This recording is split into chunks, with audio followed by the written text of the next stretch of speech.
Bueno, entonces empezamos la segunda parte de la materia que está enfocada a caracteres moleculares y también a aplicaciones eh, que tratan de juntar las cosas más avanzadas basadas en modelos probabilísticos con los conocimientos previos que estuvimos armando en la primera parte que son más básicos, ¿no? Hoy entonces empezamos con alineamiento de secuencias.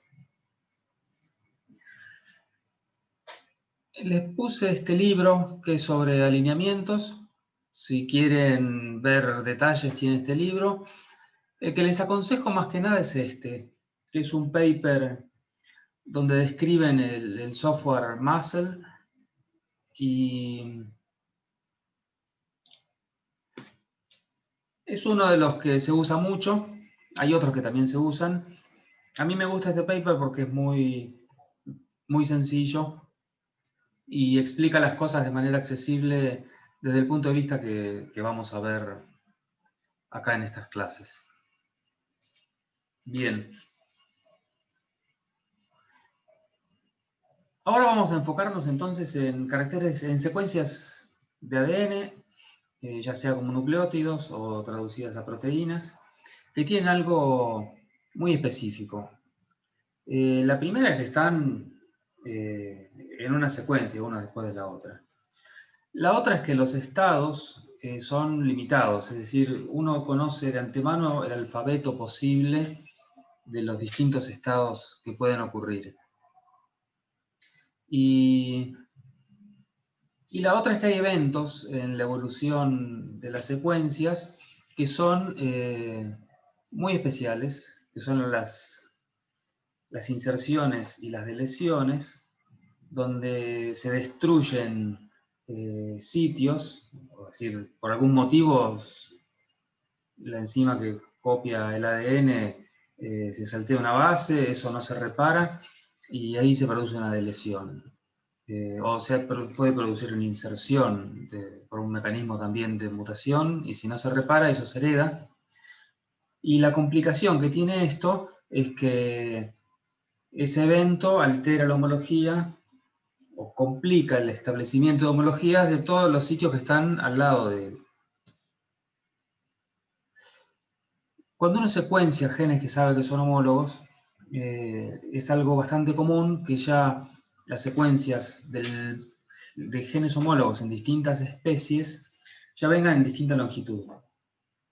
Es decir, algunos genes son un poquito más largos, otros son un poquito más cortos, y eso nos obliga a postular que en algún momento de la evolución ocurrió algo que afectó la longitud. Entonces, hubo una deleción, hubo una inserción o alguna combinación de esos eventos que produjeron que una tenga una secuencia más larga que la otra. Y nosotros cuando hacemos estos alineamientos es el proceso análogo a que nosotros decíamos de las homologías primarias. Ponemos lado a lado las secuencias y tratamos de establecer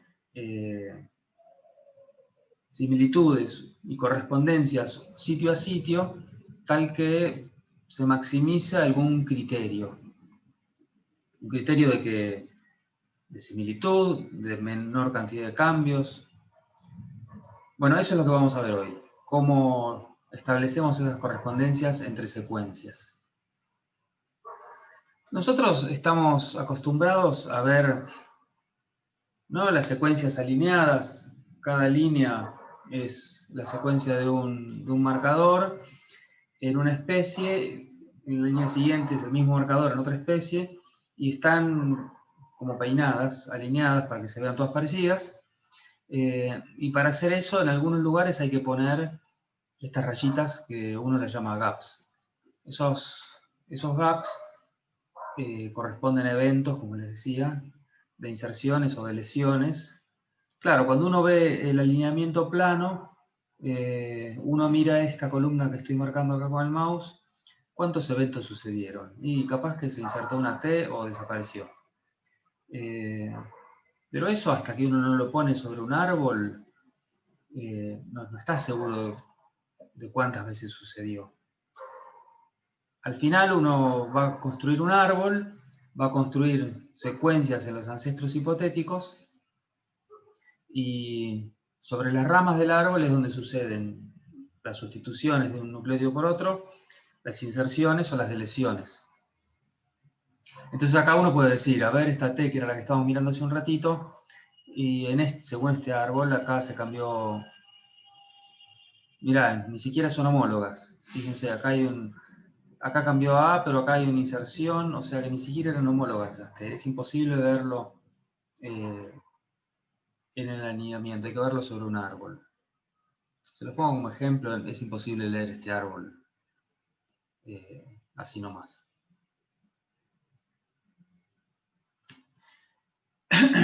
Entonces, decíamos que al alinear uno trata de emparejar las secuencias administrando estos eventos de inserciones y de deleciones. Y algo que hay que tener en cuenta es que también hay ambigüedad, ¿no? Imagínense que estamos tratando de emparejar estas dos secuencias que tenemos acá. Estas dos A, ponele que coinciden, pero acá hay una tercera A.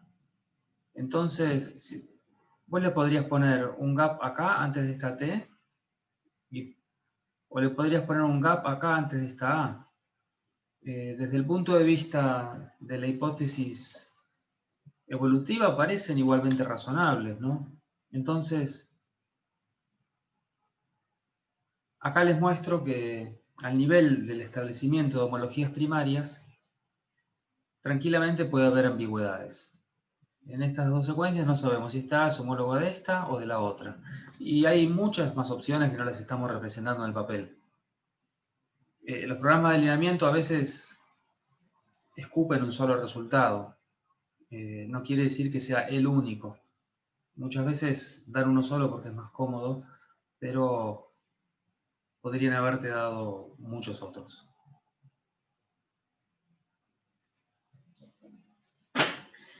Como ya se imaginarán, a la hora de administrar sustituciones, deleciones, inserciones, hay que especificar cuánto cuestan, si vamos a usar parsimonia. Entonces, uno va a tener una tabla de costos de sustitución, por ejemplo, que sean más probables las sustituciones que impliquen transiciones que las que impliquen transversiones, o una tabla de sustituciones de aminoácidos basados en frecuencias empíricas de cómo evolucionan las proteínas. Y también hay que asignar costos al evento de inserción y de lesión, y esto involucra, ya van a haber costos de apertura y costos de extensión. Acá hay una tormenta que se va a caer el mundo. Si se me cae internet, volvemos a entrar. Bien, esta es una matriz de ejemplo que se usa bastante, se llama Blossom, y que dice cuáles son los costos de transformación de un aminoácido a otro. Como les decía, están hechas a partir de bases de datos de proteínas que se consideran homólogas y tratando de ver cuáles son las sustituciones de aminoácidos más frecuentes. Bien, vamos a empezar con una idea sencilla de cómo se piensan los alineamientos. Acá tenemos una secuencia 1 y la secuencia 2. Y están puestas en este tablero, empezando de acá abajo. Después los ejemplos que tengo empiezan de arriba, pero bueno, en este libro, que es uno de los que les puse en la bibliografía, empezaban de abajo. Y acá empezaron marcando cuáles son las celdas de correspondencias donde las bases coinciden, ¿no? Esta A coincide con una A, le pusieron un puntito, la T con la T, la G con la G. Entonces, al principio, uno podría seguir esta diagonal y se va alineando bien, ¿no? Porque son iguales. Si yo me tuviera que hacer una correspondencia de la segunda T en una a esta T, la sexta T en la otra, me implica abrir un gap de correspondencia y correrme hasta la otra. Entonces, estas líneas verticales implican que yo esta segunda T la voy a hacer homóloga con esta otra T, por ejemplo. Obviamente me conviene ir por la diagonal, donde el primero corresponde con el primero, el segundo con el segundo, el tercero con el tercero. Y acá llego al final, se me acabaron las bases de una, y esta línea horizontal representa que acá le agregué una T a esta secuencia. Este alineamiento es trivial, pero sirve para ver cómo funciona este gráfico. Acá hay otros caminitos.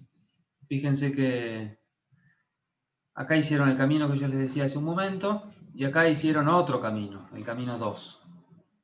Y cuando uno se fija, cómo se representan el camino 1 y el camino 2, este es el 1, primera con primera, segunda con segunda, al final se agrega esta última. Y el camino 2, cuando llega a esta G de acá, cuando llega a esta C de acá, en vez de plantear una homología con esta C, se corre y se va hasta la otra C de acá. Está representado con estos gaps de acá. Entonces esta C la pone correspondiendo con esta. Claro, cuando llega al final, acá le falta todo este pedazo y le queda C, G, T por fuera y otra T más. Imagínense que con este espíritu uno podría hacer miles de millones de caminos. Y si las secuencias no son tan parecidas, se nos complicaría decidir cuál es mejor. Acá hay otras secuencias y tiene un par de caminos marcados a propósito para mostrar cómo computaríamos costos de estos alineamientos. En el camino 1 tenemos un gap acá, que es este de acá, de 2 posiciones, y todo lo demás coincide y acá sobra un pedazo. Y en el camino 2 tenemos un gap acá, y acá hay bases que cambian, ¿no? De G a C y de T a C. Entonces, yo acá le pongo 2 escenarios acá abajo. Supónganse que las sustituciones valen 1. Y vamos a suponer que estos gaps, los indels, inserciones o deleciones, en este escenario valiera 1 y en este escenario valiera 3. Entonces, el costo global va a ser la cantidad de sustituciones más la cantidad de gaps por L, que es la longitud del gap. Por ejemplo, acá tenemos un gap acá vale una vez, y acá tenemos un segundo y vale 2. Quiere decir, el costo es proporcional a la longitud. Este vale la mitad porque es de una sola posición. Okay. Entonces, en este caso, si G vale 1, el costo del camino 1 es 2 gaps. Por estos dos de acá, 2. Si el costo... Perdón, ¿qué estoy mirando? Si G vale 3. Ok. Del costo del camino 2 va a ser un gap y 2 sustituciones. 1 más 2, 3. Este es el camino 2, costo 2. Si los gaps valieran 3, el costo 1 va a ser 2 gaps, 6. Y el costo 2, un gap de acá, más las 2 sustituciones, 3 más 2, 5. Y este está hecho a propósito, simplemente para mostrarles que de acuerdo a cuál es el costo de los eventos de inserciones y deleciones, me va a preferir un alineamiento con más inserciones pero más similitud, menos sustituciones, o con menos inserciones a expensas de que haya más sustituciones. Es un poco Lo mismo de siempre. Bien. Pero ahí también entonces podría variar el costo de la sustitución y eso también se incluiría en la fórmula de costo. Claro, exactamente. Si tuviéramos sustituciones para transiciones y transversiones de valores distintos, bueno, ahí influiría también. Podríamos hacer toda una combinación de parámetros y cada cual nos podría apuntar hacia alineamientos diferentes. Okay. Bueno, antes de proseguir, cuando ustedes vean los textos, van a ver que hay dos tipos de alineamientos que se tratan. El alineamiento global y el alineamiento local. Hoy vamos a enfocarnos sobre todo en alineamientos globales. Al final les voy a mostrar el algoritmo BLAST, que es un alineamiento local. En un alineamiento global, lo que uno trata de hacer es, de dos secuencias, alinear todos los sitios, que es lo más familiar a esta materia. Nosotros vamos a tener secuencias y vamos a tratar de alinearlas y hacer una matriz filogenética. Los alineamientos locales, lo que tratan de hacer es, por ejemplo, una secuencia candidato pequeña, alinearla contra una secuencia grande, que puede ser un genoma, o una base de datos. Y ya la pregunta es un poco más complicada, no solamente cómo se alinea en base a base, sino dónde cae en el genoma, o cuáles son las secuencias más parecidas. Entonces, vamos a enfocarnos en lo que es alineamiento global.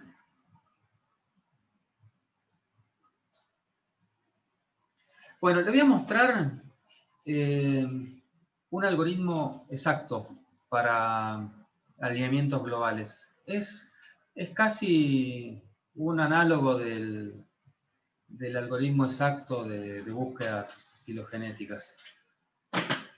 Y, es decir, esto garantiza que va a producir el alineamiento óptimo dado dos secuencias y unos costos de transformación entre nucleótidos o de costos de inserción y de lesión. Entonces, acá en rojo les puse un ejemplo de matriz de costos que me resultaba fácil para explicarlo, que, bueno, cuando hay coincidencia, cero costos, está todo genial. Uno iría por la diagonal. Acá, discúlpenme, pero las secuencias están puestas al revés, empiezan del rinconcito de arriba a la izquierda. Las sustituciones entonces valen 1, en este caso, y los gaps valen 10. O sea, son re caros los gaps. Vamos a tratar de ahorrarnos los gaps, en este caso. Entonces, la idea es poner las secuencias empezando de acá y empezando de acá. Acá se van a representar, ¿se acuerdan como yo les decía? Cada vez que uno va en una vertical o en una horizontal, quiere decir que está planteando que la primera base se alinea con nada de la segunda, de la otra secuencia, o que esta se alinea con el inicio de la otra. O sea, cada vez se están agregando gaps que van corriendo una secuencia respecto de la otra. Entonces acá están representados el costo de hacer ese corrimiento. Acá coinciden 0, acá se aleja 1, 10, acá 10 más 10, o sea 20, y así sucesivamente. El espíritu de esto es empezar por acá, rellenar esta matriz con costos cumulativos y llegar al final y en el procedimiento trazar un camino de correspondencias, de qué base se corresponde con la otra, tratando de hacer un camino que tenga el costo mínimo. Bien. Van a ir entendiendo a medida que les muestro cómo se rellena esto. Entonces, primero, como les decía, se inicializa la matriz. Se ponen las dos secuencias, una en cada lado, y se le pone acá directamente los valores de insertar un gap a cada una. 0, 10, 20 y así. Ahí está inicializado esto. Después lo que vamos a hacer es hacer como un frente de avance donde cada celda que se rellena se calcula el costo de rellenarlo de acuerdo a los vecinos que tiene por arriba, por la izquierda y en diagonal arriba y a la izquierda. Entonces, esta dirección verde ya la teníamos calculada. Si hiciéramos una bajada vertical, sería de nuevo establecer otro corrimiento más, en el otro sentido, 10 más 10. Todavía, o sea, nos llevaría a una posición que insertamos 2 gaps y todavía ni siquiera empezamos. Si hiciéramos esta diagonal, lo que estaríamos diciendo es que esta A se corresponde con esta T, sin involucrar ningún gap. Entonces, 0 porque no hubo gaps, se suma al costo de plantear la homología entre la A y la T. Como no coinciden A con T, hay una sustitución. Entonces, 0 más 1. Y el otro paso sería un gap en una y un gap en la otra. O sea, las dos se corren un poquito y todavía ni siquiera empezamos. Y ya llevarían 20 en este caso. Entonces, cada una de estas celdas se llena por 3 caminos, que son la flechita vertical que baja, la de izquierda a derecha y la diagonal que baja. Y cada uno de esos 3 caminos tiene un costo asociado. Una pregunta. Sí. ¿Cuál es la diferencia entre el camino verde-celeste o el camino naranja-azul? ¿Es que primero está el gap de una y después el gap de la otra? Sí, tal cual. En uno se corrió primero una y después la otra, perdón, serían, bueno, no sé cómo hacerlo. Primero se corrió una y después la otra, y en el otro camino se corrió primero una y después la otra. Ok. Pero nos llevan al mismo lugar.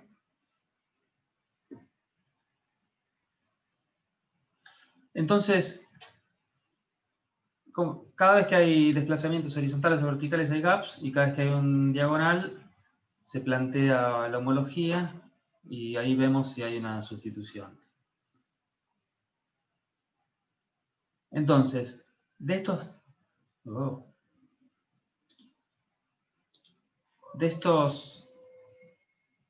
3 caminos, hay uno que es más económico, que es el que vale de 0 a 1 y que plantea una sustitución. Entonces, ahí ya se registra este costo arrastrado de 1 y se registra la flechita que llevó por ese camino.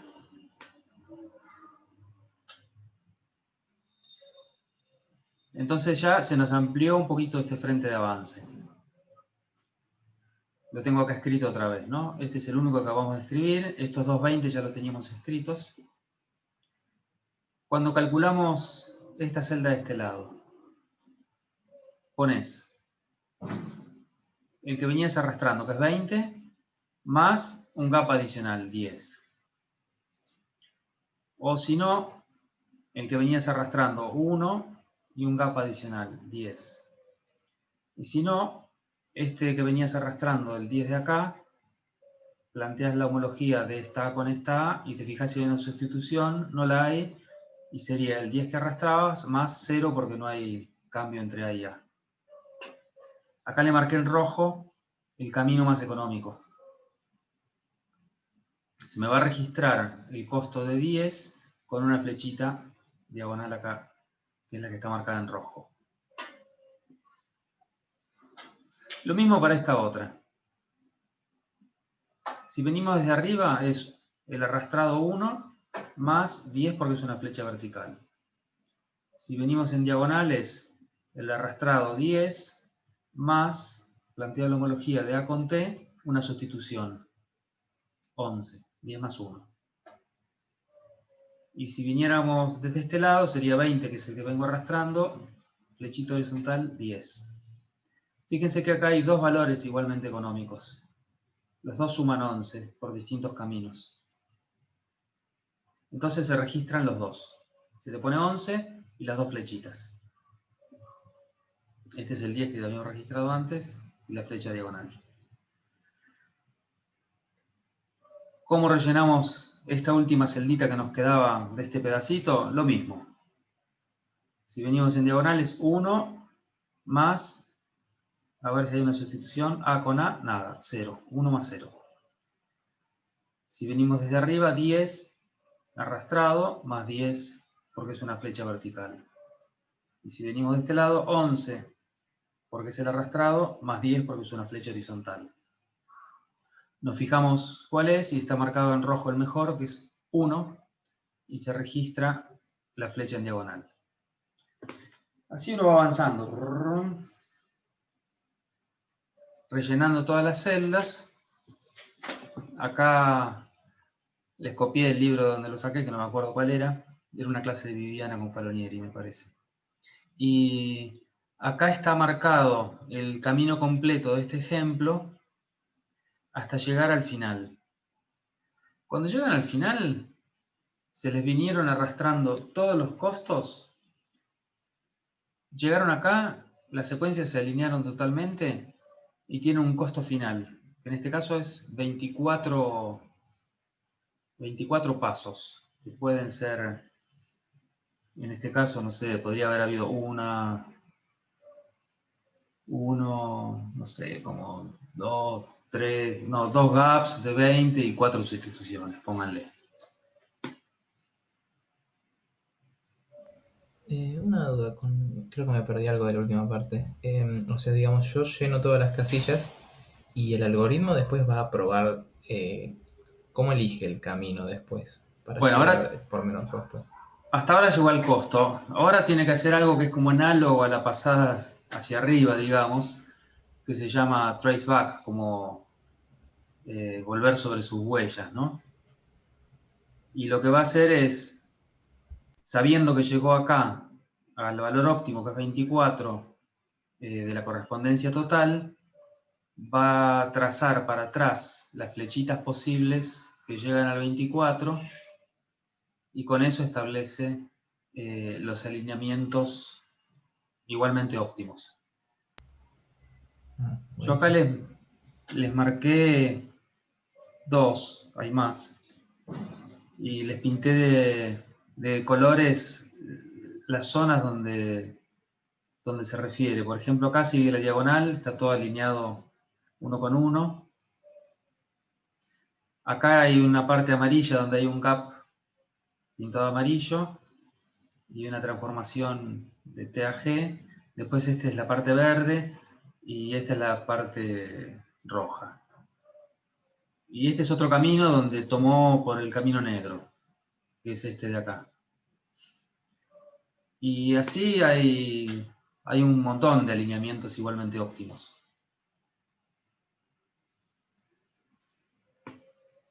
No es para que lo sepan hacer, o sea, nunca les vamos a dar un alineamiento para hacer a mano, simplemente para que tengan idea cómo puede ser que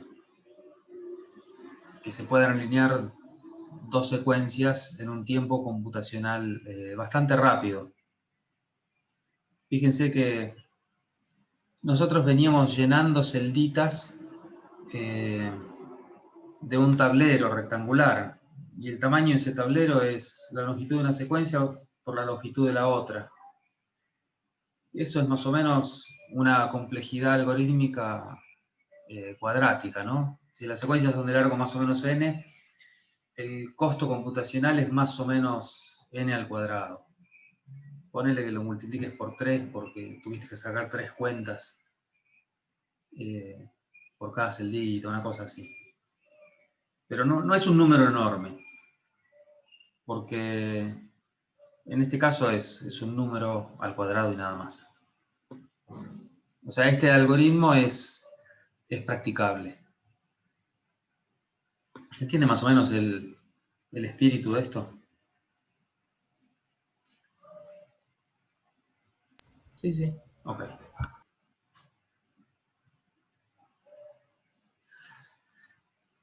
En la mayoría de los libros van a encontrar una explicación parecida, pero no igual. Yo se los expliqué con costos. En general, los algoritmos posta trabajan con otras matrices que son de similitudes. Y entonces, acá en la diagonal, que nosotros le poníamos 0, el costo de mantenerse en 0, esta es una matriz de costos. El cambio de C a C, nosotros decimos no cuesta nada. Bueno, acá le suman 1, que quiere decir esto como que premia la similitud. Y le quita puntos cuando hay una transformación. Y esta es otra matriz similar donde premia más la similitud, premia menos las transiciones y premia muchísimo menos las transversiones. Es el mismo espíritu, solo que están puestos los números diferentes. Y en vez de registrar valores de costos, que cuanto más costoso, más caro es, menos óptimo es, acá lo que ponen es un valor lo más grande posible para la mayor similitud, que va a ser cerca de la diagonal, y números negativos para cuando hay diferencias. Pero si encuentran una explicación o la otra, tengan en cuenta que están tratando de hacer exactamente lo mismo. Acá coincidencia es 1, cambio es -1 y el gap en este caso es -1. Lo saqué el ejemplo de cómo está explicado superficialmente en Wikipedia.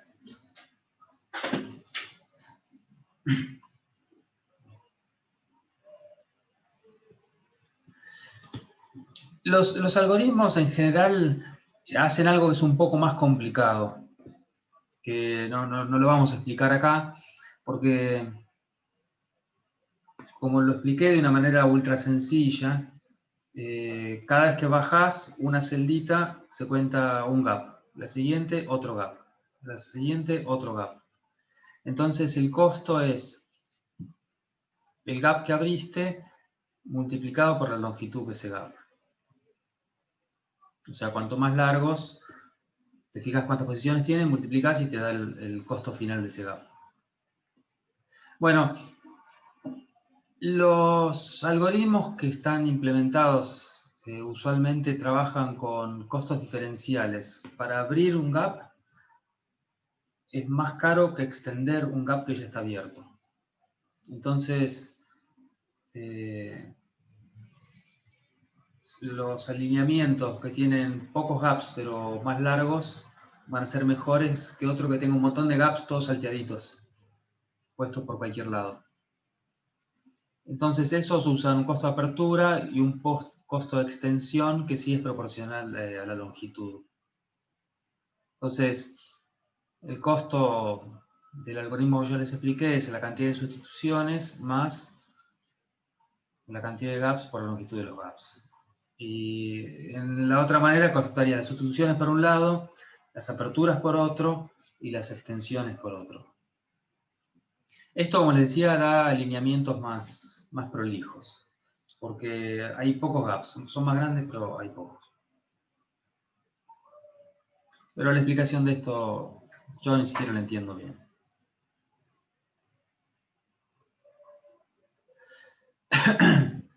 Bueno, yo les expliqué el caso de dos secuencias, ¿no? Que suena más o menos intuitivo. ¿Qué harían cuando tienen más de dos secuencias? Que es el caso usual en un análisis filogenético.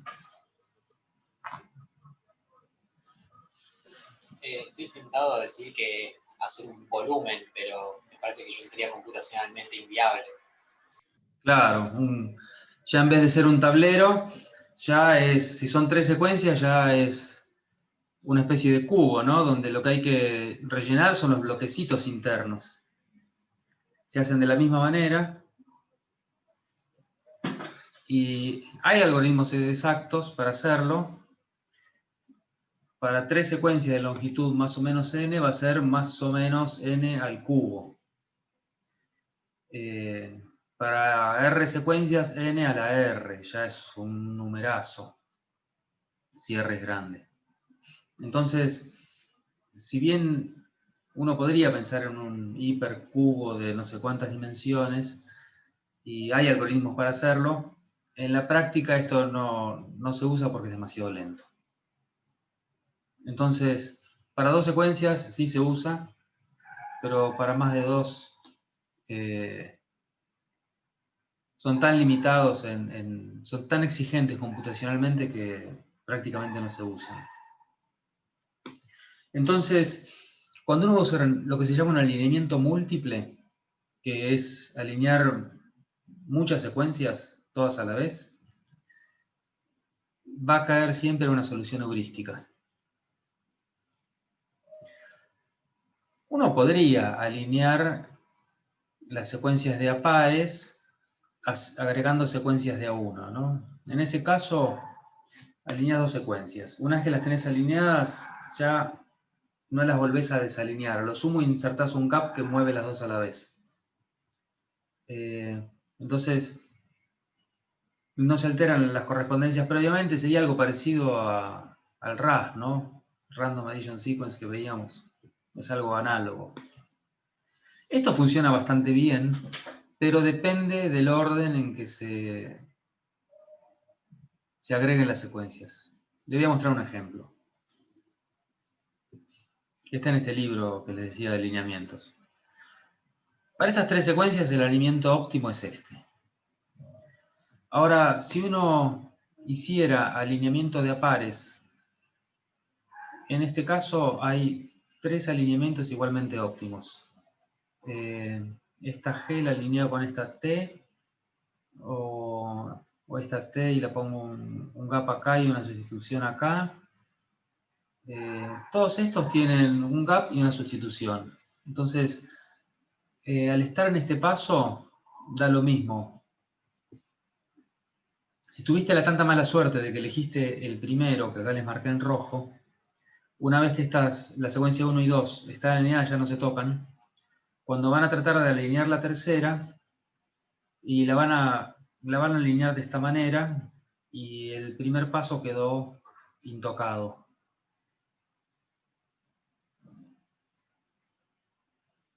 Y perdón, sería buena suerte. Este le llevó al óptimo global.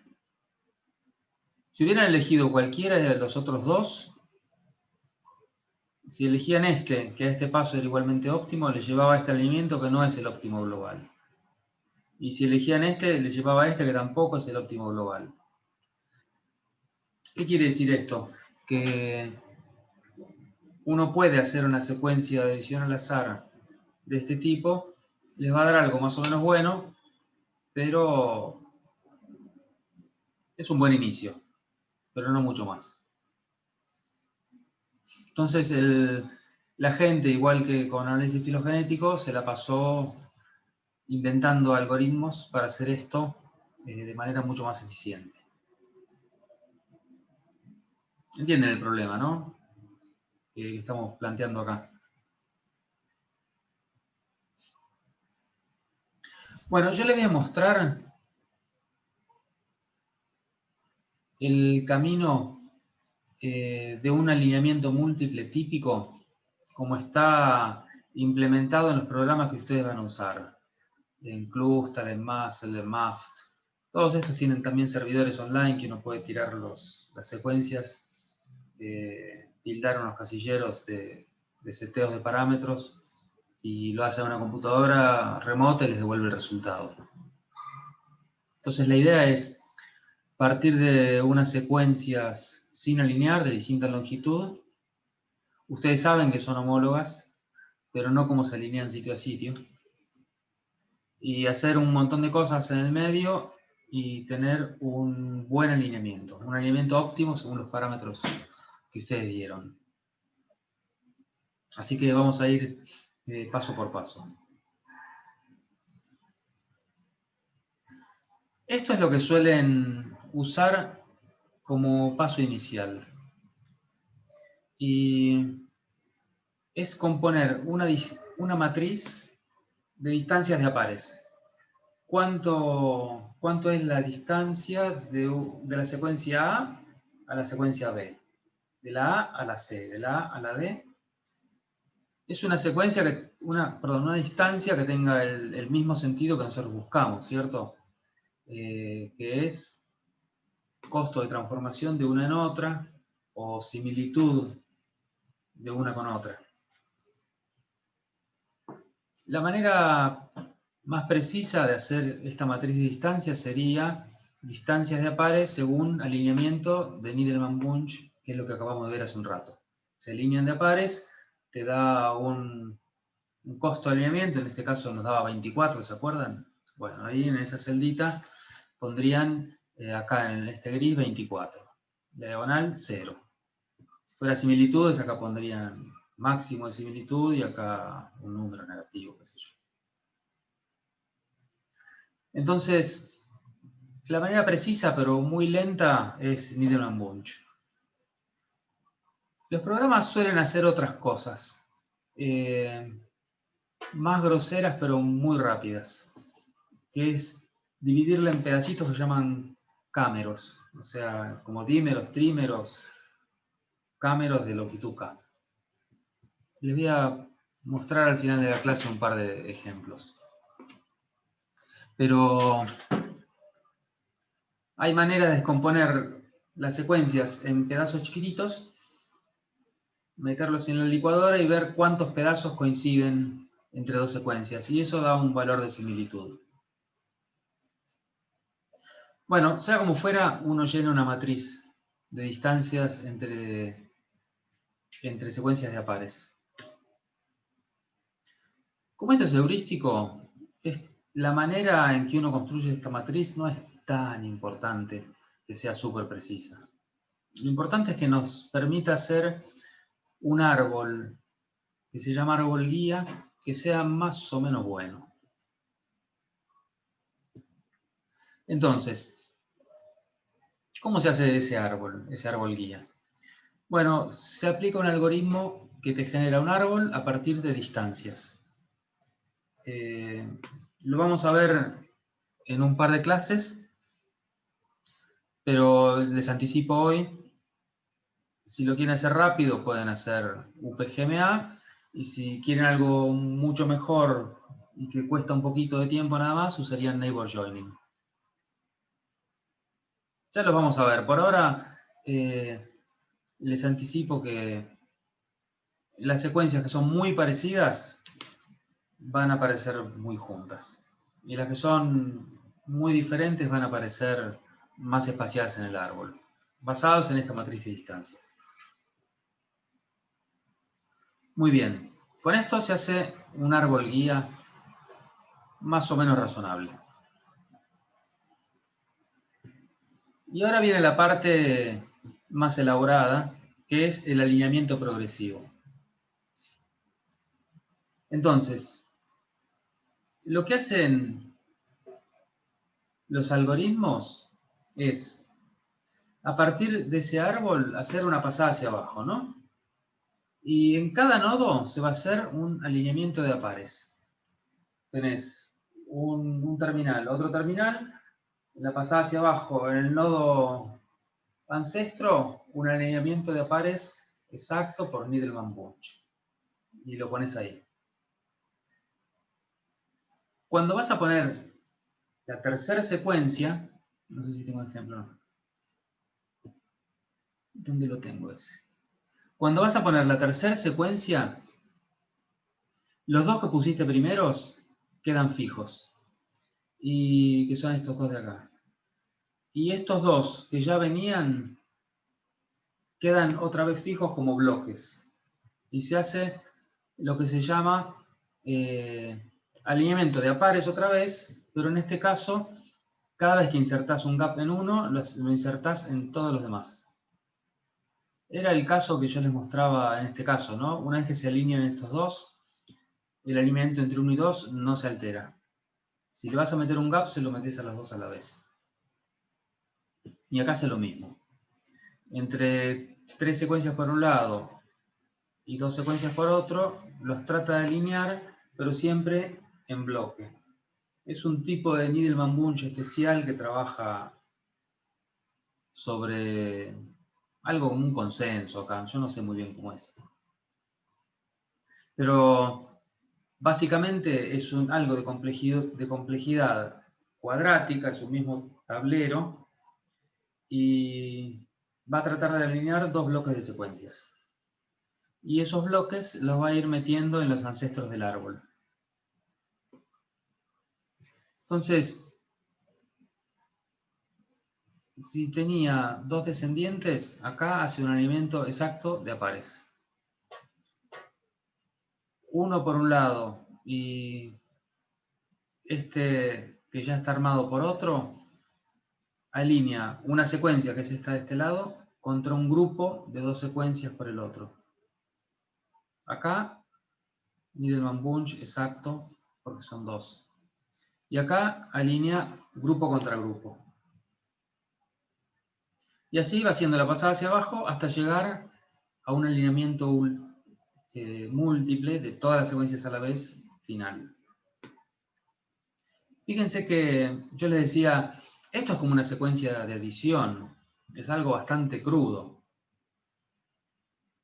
Este es un poquito mejor que una secuencia de adición al azar, porque está siguiendo un árbol que en este caso tiene un aspecto de árbol filogenético. Entonces está tratando de alinear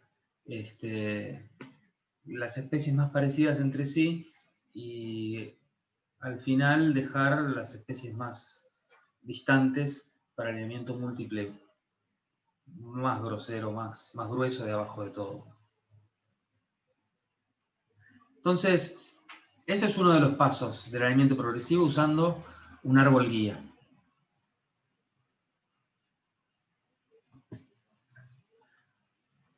El paso que suele venir después, porque esto es bueno pero no es ideal, es que hay un ciclo que se llama refinamiento, que va a tratar de hacer rearreglos al árbol guía o recalcular algunas cosas para mejorar el alineamiento. Por ejemplo, a partir de este árbol guía vuelve a calcular las distancias con esos nuevos alineamientos y ahora sobre alineamiento múltiple, volver a componer otro árbol guía y recalcular y hacer esto hasta que se estabilice. Esa es una de las estrategias.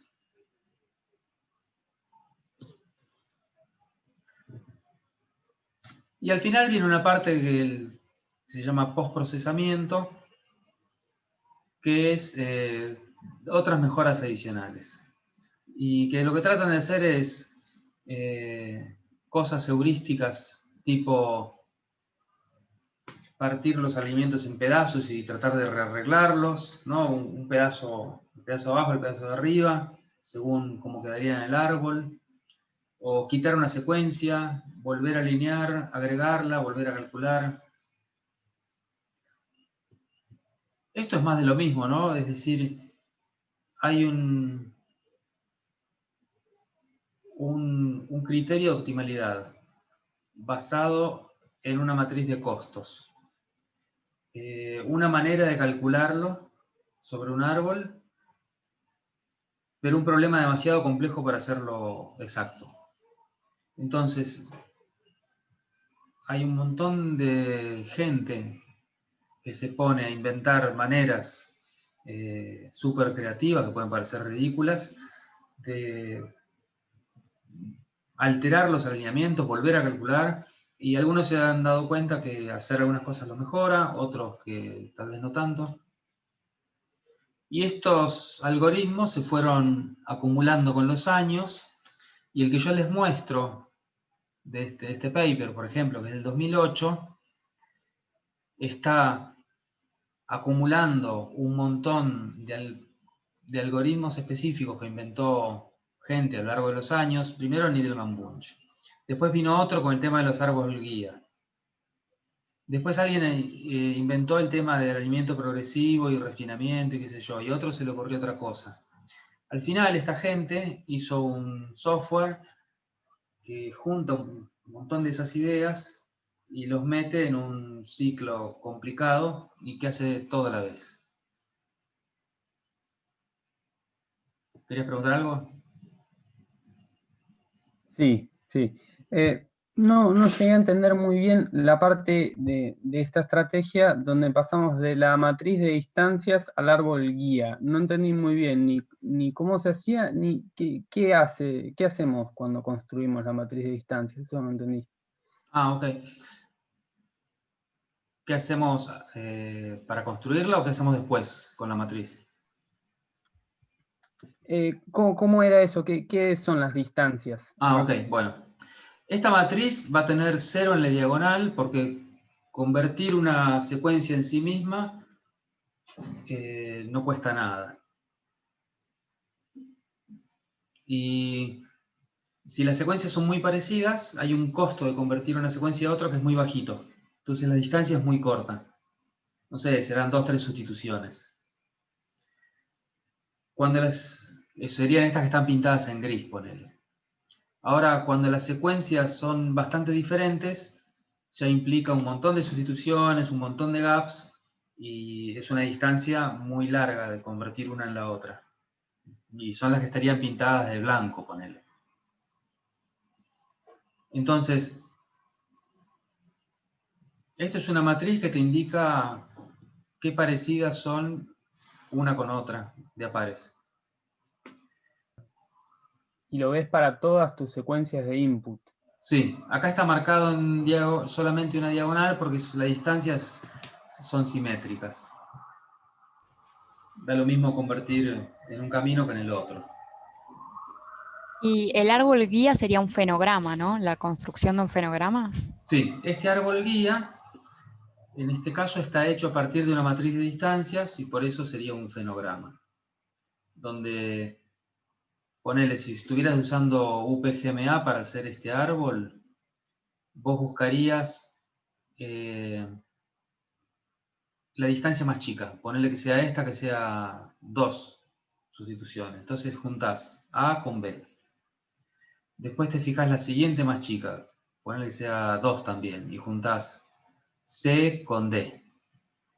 Y después buscás la siguiente, que es esta. Y juntás los grupos que se te hicieron y así vas construyendo un árbol. Lo vamos a ver en detalle en un par de clases.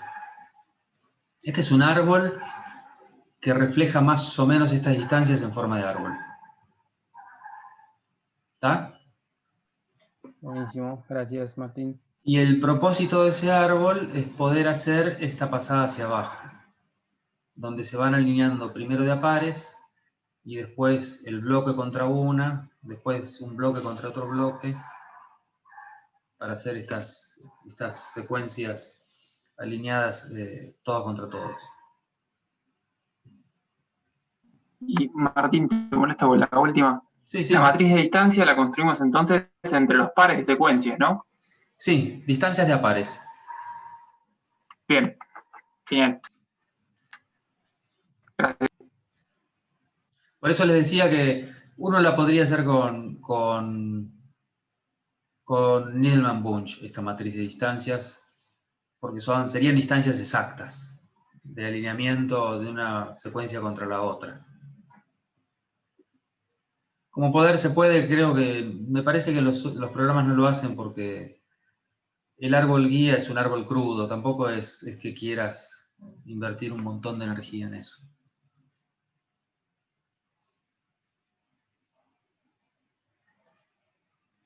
Y un poco resumiendo lo que les acabo de explicar en el contexto de un análisis filogenético, vos tenés múltiples marcadores secuenciados. Si estás usando la secuenciación usual de Sanger, vos pescaste los marcadores porque tiraste unos primers. Y esos primers están hechos para levantar solamente la secuencia específica que buscas. Entonces, por diseño de primers, vos ya sabés que lo que vas a obtener son homólogos entre sí. Si todo funciona bien. Ahora yo no le estoy hablando de establecer las homologías entre marcadores. Ya los marcadores vienen homologizados de fábrica. Lo que estamos viendo ahora es cómo establecer homología sitio a sitio. Cuando veamos la parte de genómica, vamos a ver el problema de encontrar la homología entre marcadores. Entonces,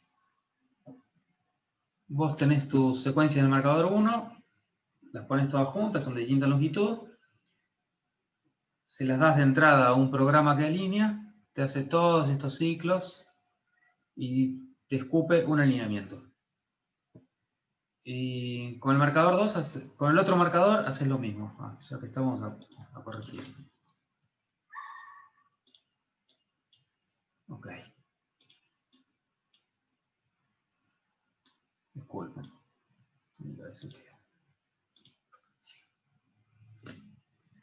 Y ahí tienen los 3 marcadores alineados y típicamente van a meterlos en una matriz concatenada y proceder con el análisis filogenético de eso. Entonces hoy vimos lo que sucede en esta parte. ¿Ok? Ahora vamos a hacer una pausa, pero les dejo picando un poco esta pregunta. Es bastante común, sobre todo si ustedes usan marcadores ribosomales, o sea que no son codificantes, o algún tipo de secuencia que no codifica para proteínas. Es bastante común que hay ciertas regiones que no se alinean del todo bien. Fíjense este pedacito de unas secuencias de un trabajo nuestro, ¿no? Fíjate esta secuencia es un poquito más largo, tiene estas 2T de acá. El programa me dio este alineamiento, pero si vos te fijas en detalle, ¿cómo supo que esta T iba con esta A y no con esta T de ahí arriba? No, y acá hay otra A que la puso con esta. Esta T lo podría haber puesto acá. Al final son A's y T's en un lugar bastante poco alineado. O sea, uno diría, pucha, en esta parte que está pintada de roja, bueno, dentro de todo tengo confianza en la homología de esas secuencias. Pero en estas otras partes, está medio dudoso, ¿no? Y los programas, en general, tienden a darte un solo alineamiento. Entonces, le voy a dar la misma influencia a estos caracteres que están en rojo que a estas sectores que están alineados medio a la Bartola. Bueno, volvemos en 10 minutos, 7 y 10. Dale. Y seguimos. Excelente. Ahí vamos.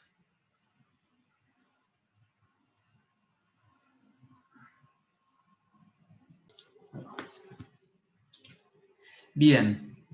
Entonces, acá vamos a elaborar un poco del caso de secuencias que cuando están alineadas tienen algunas regiones que son un poco dudosas. Bueno, retomando un poco las cosas que veíamos, uno podría tener una aproximación inicial más descriptiva, ¿no? O exploratoria, donde uno hace un análisis de sensitividad. Por ejemplo, uno cambia programas de alineamiento, cambia estos costos de alineamiento, parámetros, la heurística, y hace análisis filogenético. Y si los grupos son robustos ante todos esos cambios, nos quedamos un poco más tranquilos. Pero si los grupos dependen de ciertos parámetros del alineamiento, seguramente ustedes van a... O sea, es una situación más incómoda y uno querría examinarlo más de cerca. Y una vez que uno entiende qué es lo que está pasando con estos alineamientos ambiguos, uno podría implementar una estrategia que ya es analítica, que es recodificar, cambiar los pesos o filtrar ciertos tipos de alineamientos o ciertas regiones del alineamiento antes del análisis, para mejorar los resultados.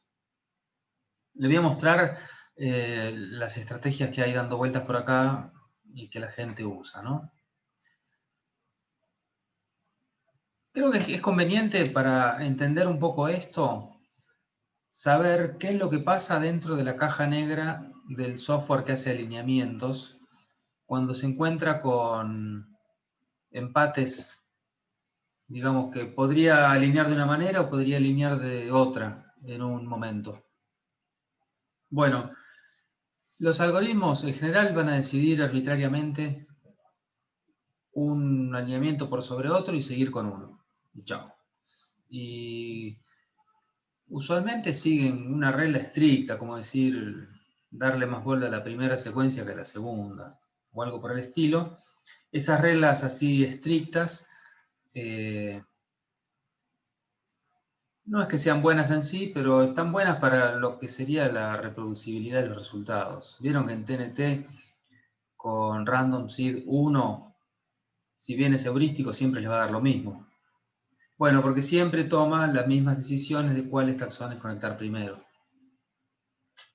Y los programas de alineamiento hacen lo mismo. Entonces, la gente que quiere producir múltiples alineamientos igualmente óptimos, está todo el día haciendo trucos. Por ejemplo, les cambia el orden de las secuencias, las invierte de delante para atrás y cosas por el estilo. Con la idea de tener una diversidad de alineamientos que sean tan buenos como el que me dio y poder ver si mis resultados son robustos ante esos cambios. Ahora hay un montón de programas que hacen estas cosas y que el objetivo de estos programas es producir muchos alineamientos más o menos buenos.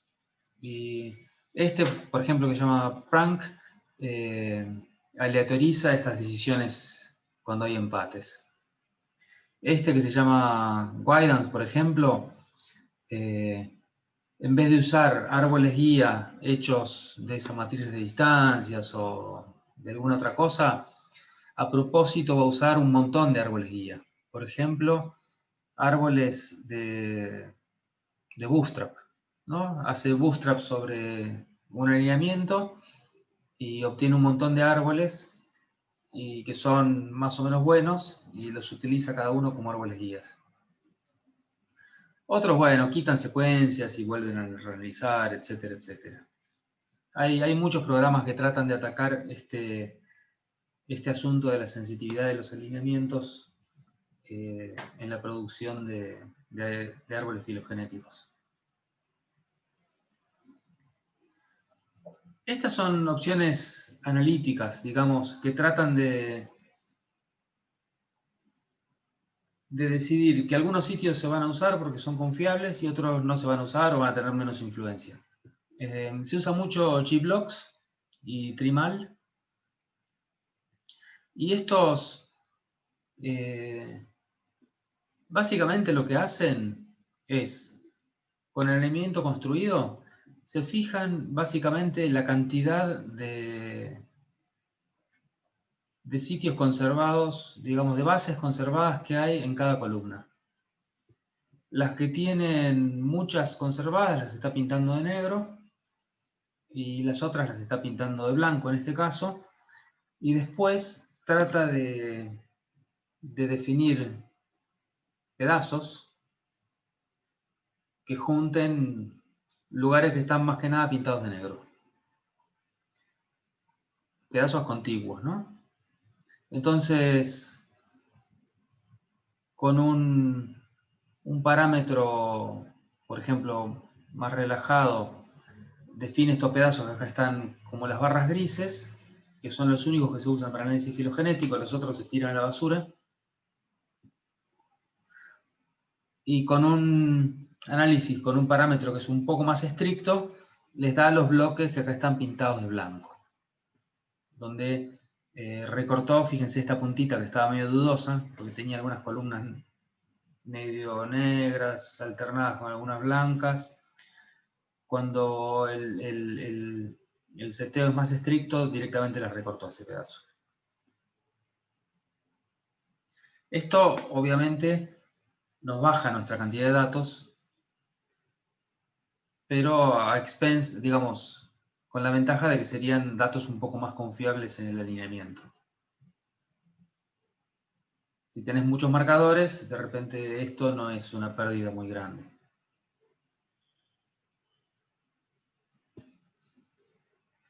Y este es el análogo, pero usando pesado de caracteres, ¿no? Esa salida que ya les había mostrado, pintada de colores, es la salida de un programa que se llama T-Coffee. Y hace más o menos lo mismo.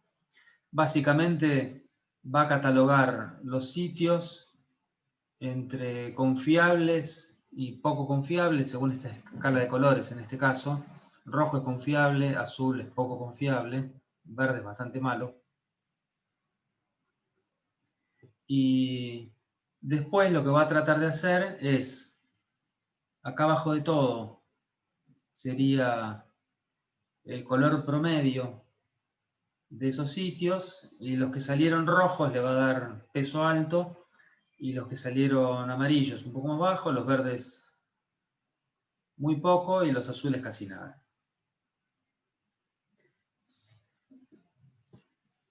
La manera pragmática en que hace esto es, a los que salieron rojos los duplica, los repite 10 veces, por ejemplo. Los que salieron de amarillo los va a repetir, qué sé yo, 7 veces. Los que salieron verde 2 veces, y los que salieron azul una sola vez, por ejemplo. Y eso sería como darles un peso.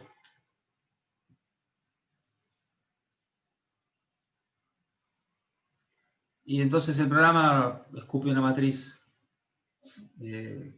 codificada de esta manera y uno la puede analizar.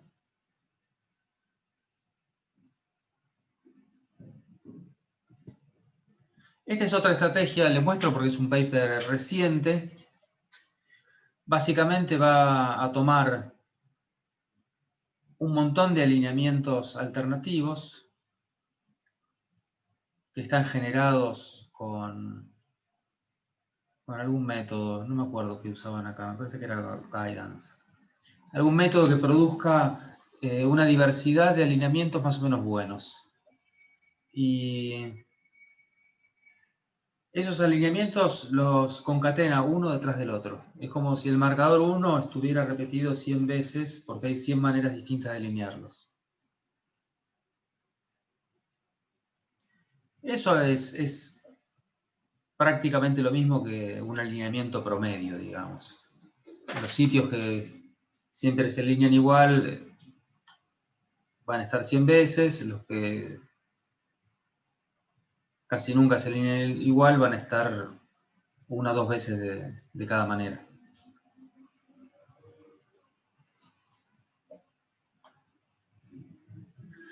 Esto como para que tengan una idea de las herramientas que ustedes tendrían para evaluar alineamientos alternativos para un análisis filogenético donde ustedes quieren cuantificar no solo el soporte debido a las sinapomorfías, sino cómo se erosiona ese soporte debido a alineamientos alternativos. ¿Entienden la idea de esto?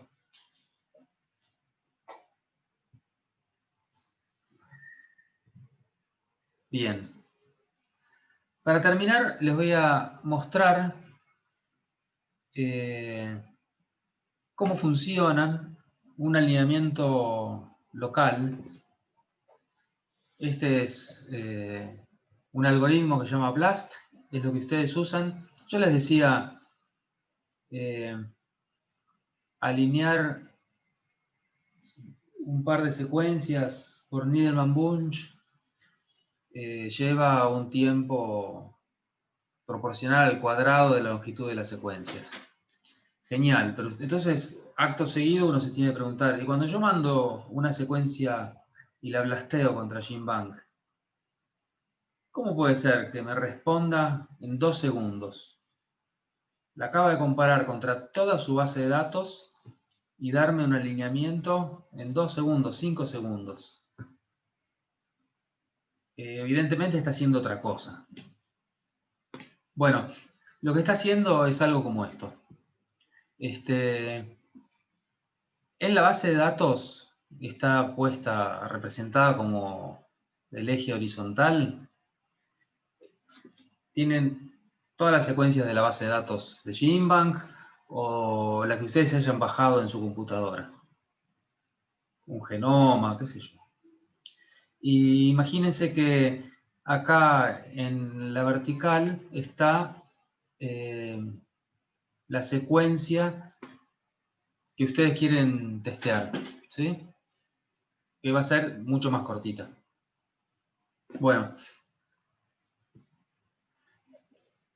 ustedes la ponen y el algoritmo lo que va a hacer va a descomponer la secuencia de ustedes en cámeros de tamaños cortitos. 4 o 5 secuencias, 4 o 5 nucleótidos. Son súper cortitos. Y no es que lo corta 4 acá, los 4 siguientes y los otros siguientes, sino que todas las maneras de descomponerla en 4 nucleótidos contiguos. Entonces después, contra la base de datos general, se fija dónde se repiten esos 4 o 5 nucleótidos exactamente, o sea, coincidencias exactas. Eso se va a repetir en millones de lugares, porque Jinbang es enorme. El caso es que Jinbang lo tiene precalculado eso. No es que vos le tirás la secuencia y tiene que calcular cada una de las cadenitas de 4 o 5 nucleótidos dónde aparecen. Hay relativamente pocas combinaciones de 4 o 5 nucleótidos. Entonces, ya sabe dónde coinciden cada uno. Entonces va a ir derecho a esos lugares donde coincide y va a tratar de extenderlo. O sea, coincidió en 4, vamos a ver si coincide en 5, 6, 7, 8. O sea, coincidencias exactas entre tu secuencia candidato y la base de datos. Esto ya no va a suceder tan frecuentemente. En pocos lugares de la base de datos va a haber una coincidencia exacta de 5, 6, 7, 8, 10, 15, 20, cada vez más improbable, ¿no? Bueno, entonces va a extender todo lo que pueda y le va a sacar un valor de probabilidad de que hayan coincidido por azar. Que es bastante fácil, ¿no? ¿Qué probabilidad hay que 2 secuencias de tal longitud con 4 estados posibles coincidan por azar? Eso es unas cuentas sencillas de estadística que ya las tiene precalculadas. Entonces, va a detectar las coincidencias que tengan un valor de probabilidad menor a 0,05%. O sea, va a buscar coincidencias que no sean atribuibles al azar. Van a ser muchas menos, porque muchas de esas coincidencias van a ser tan cortas que el valor de probabilidad es más que 0,05. Se va a fijar en las coincidencias un poco más largas. Y ahora a esas las va a tratar de extender con un alineamiento global del estilo de Needleman-Bunch. Pero eso lo va a hacer solamente en un conjunto muy pequeño, de que son coincidencias que no puedan atribuirse al azar. Y esto lo hace razonablemente rápido porque son pocas y es un algoritmo practicable. Y las que coinciden más, que en este caso son estas que están con estrellitas, porque coinciden un montón, son las que te aparecen en el tope de tu búsqueda de BLAST, y después para abajo viene una chorrera de secuencias candidato que se parecen cada vez menos. Y esto te lo hace, pum, en, no sé, 5 o 10 segundos.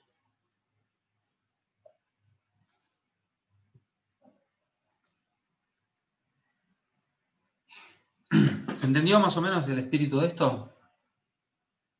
Ok. Ustedes van a usar las dos cosas en el laboratorio. Van a usar tanto alineamientos como BLAST. Bien. Esto es lo que les quería mostrar. Hay unos cuantos temas adicionales de análisis de secuencias y alineamientos que si a ustedes les interesa, se los junté acá como referencias. Uno de ellos es lo que se llama optimización directa o aplicando homologías dinámicas, que es básicamente alinear las secuencias a la vez que se busca el árbol, sin alineamiento múltiple, directamente trabajar con las secuencias sin alinear y hacerlo a la vez. Este es el paper original, de Wheeler del 96, y este es el programa POI que implementa eso. Tenemos un TP que a algunos años lo damos, pero como es muy complicado este año que es online no lo vemos. Y después tienen algunos trabajos de cómo recodificar los gaps, en vez de tirarlos a la basura, como hace gBlocks, hay maneras de quitarlos del alineamiento y luego tratarlos como caracteres más o menos cualitativos con este programa GapCoder. Y por último, ¿se acuerdan que yo les decía que digamos, los genes a veces tienen una estructura secundaria que tiene que ver con su conformación tridimensional? Y eso quiere decir que podría haber razones para que el sitio activo de una enzima se mantenga homólogo a lo largo de la evolución de esa enzima. Entonces, si uno sabe eso, podría dárselo como un dato a los programas para que lo utilicen durante el alineamiento. Eso es lo que se llama alineamiento con información estructural, y si les interesa ver eso, les puse un par de referencias para genes ribosomales, y para proteínas, que es como lo hacen en MAFT. ¿Consultas de este tema? Se me había ocurrido algo cuando hablaste, pero no era muy importante, pero había pensado con esto de que los programas nos dan un solo resultado. ¿No hay estrategias que de alguna forma nos den probabilidades? O sea, nos muestren todos los alineamientos posibles y, no sé, en base por ejemplo, a esto de robustez, nos pueda decir, bueno, este es más probable que este, o algo así.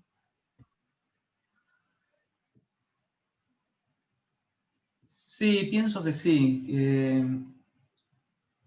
Creo que además vos le podés poner el alineamiento y que te dé un score también.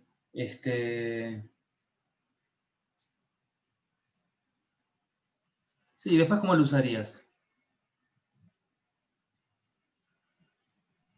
No sé, por ahí me quedaría con el que tiene más probabilidad. No, esto era en verdad porque leyendo antes, cuando veíamos pesado, creo que Giribet menciona unas cosas de máxima verosimilitud, donde te dice, bueno, puedes calcular como la frecuencia de aparición de las ramas, o sea, no sé, como que te da las probabilidades de las posibles. Okay. Pensé que por ahí había algo de esto para alineamiento. A ver, eso no lo conozco, pero yo estoy seguro que sí, que que es sencillo hacer algo que, digamos, los programas de alineamiento te van a dar, si te dan un solo resultado, es uno de los que consideran ideal, digamos, o más óptimo. Por lo menos es lo que tratan de hacer. Ahora vos podrías enchufar algo que te genere múltiples alineamientos y cada cual con un score diferente. Eso hay que pensar para qué lo querés, ¿no? Claro, claro. Y de acuerdo a cómo lo vayas a usar después, bueno, te conviene una cosa u otra. Pero sí, es algo interesante y calculable. Ok. Y después una pavadita. Que cuando hacemos los análisis de robustez, los de sensibilidad, los parámetros que estaríamos variando son los costos. Costos de sustitución, costo de gaps, eso sería.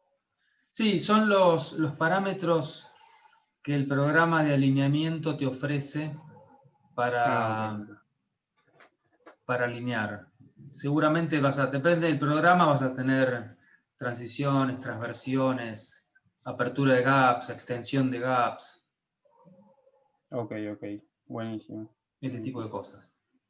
Y, Gracias. y después va a haber otros parámetros que son heurísticos, como decir, cómo hago mi árbol guía, cuántas réplicas de refinamiento hago. Son dos cosas distintas, ¿no? Claro, claro. ¿Algo más?